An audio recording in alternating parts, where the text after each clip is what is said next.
갑자기 계좌에 수천억 원이 꽂히는 믿지 못할 일. 이게요, 이틀 전에 실제로 벌어졌습니다. 국내 가상자산 거래소 빗썸에서요, 60조 원이 넘는 규모의 비트코인을 잘못 지급한 그야말로 초유의 사태가 벌어진 겁니다. 최준문 교수님, 네. 이벤트 참여자들한테 원래는 62만 원 이거 나눠주려고 그랬다가 잘못 입력해서 60조 원어치가 그냥 통째로 들어갔더라고요. 그러니까 일일이 이거 다 회수를 해야 될 텐데 네네. 회수는 다 했어요? 다 아직 못됐습니다. 그래서 너무 안타까운 상황이고요. 피해를 볼 수 있는 상황이 발생했다고 말씀드릴 수밖에 없는데 예. 이게 지난 6일 저녁 7시에 빗썸이 랜덤박스 이벤트에 당첨자 249명에게 1인당 2,000원에서 5만 원, 총 62만 원을 비트코인으로 지급하려다가 사고가 발생한 겁니다. 그러니까 직원이 보상 수량 단위를 원으로 적어야 되거든요. 네. 근데 거기에다 비트코인으로 잘못 입력을 한 거예요. 그러다 보니까 62만 개의 비트코인 지급이 된 건데요. 네, 네. 1인당 평균 2,490개씩, 당시 시세로 약 2,440억 원, 전체 규모로는 63조 원이나 되는 돈이 지급이 된 네. 겁니다. 빗썸은 오후 7시 20분쯤에 오지급을 인지하고 7시 35분부터 거래와 출금을 차단했지만 그 사이에 일부 당첨자들이 발빠르게 비트코인을 매도하면서 혼란이 발생을 했고요. 빗썸이 아직까지 회수하지 못한 비트코인은 125개입니다. 그래요? 근데 현금화하거나 다른 코인을 사들여서 즉시 회수가 불가능했던 건데 빗썸은 현재 반환을 개별적으로 설득하고 있지만 아예 연락이 닿지 않는 사람도 있다고 합니다. 아니 사실 그러니까 이게 거래소의 실수로 이런 일이 벌어진 거잖아요, 허준 변호사.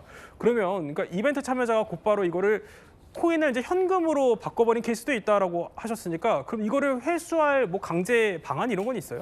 민사상 부당이득 반환 청구로는 충분히 그 부분에 대해서 법적인 예. 책임을 져야 될 것 같습니다. 부당이득 반환 청구라고 하는 것은 법률상 원인 없이 타인의 노무 또는 재산으로 이득을 얻었을 때 그 이득은 내 노력으로 얻은 것이 아니기 때문에 그 원래 소유자에게 돌려줘야 된다는 그런 청구거든요.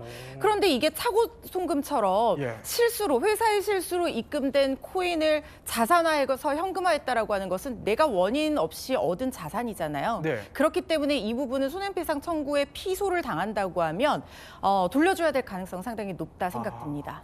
그래서 그런지 이제 뭐 법적 대응까지 고려할 수 있다라고 하지만 근데 만에하나요? 그러니까 안 돌려주고 버티면은 이거 처벌받아요?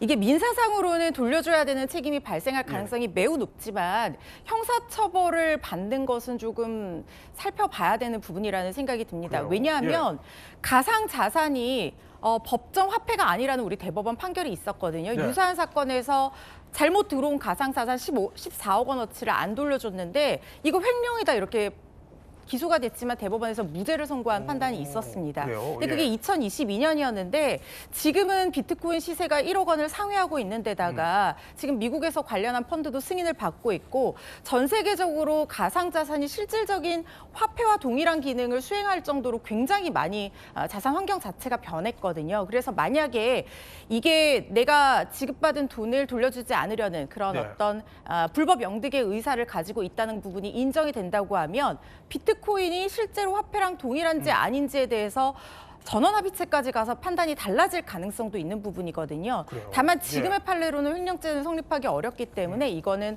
사태의 추이를 좀 지켜봐야 될 것 같습니다. 네, 조금 전에 또 금융감독원이요, 이번 사태를 정말 또 심각하게 보고 있다라면서 발표를 했으니까요.